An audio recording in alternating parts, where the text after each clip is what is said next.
My Hoco EW72 is connected to my phone, but the right earbud is not working.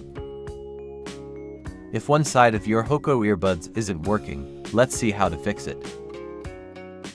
First, make sure your earbuds have enough charge. If your earbuds don't have enough charge, charge them first. Charge your earbuds for 15 to 20 minutes. After charging the earbuds for 20 minutes, check to see if both sides are working properly. Now play a song.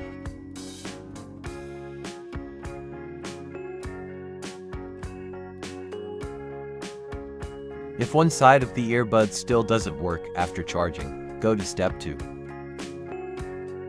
Remove the earbuds device from your phone.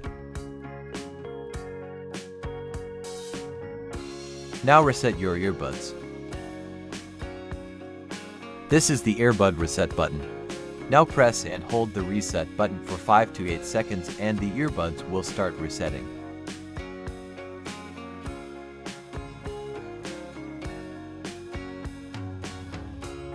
After resetting the earbud, reconnect it to your phone. If you reconnect the earbuds after resetting them, both sides of the earbuds will now work properly. If one side of your Hoco earbuds isn't working, this is how you can fix it.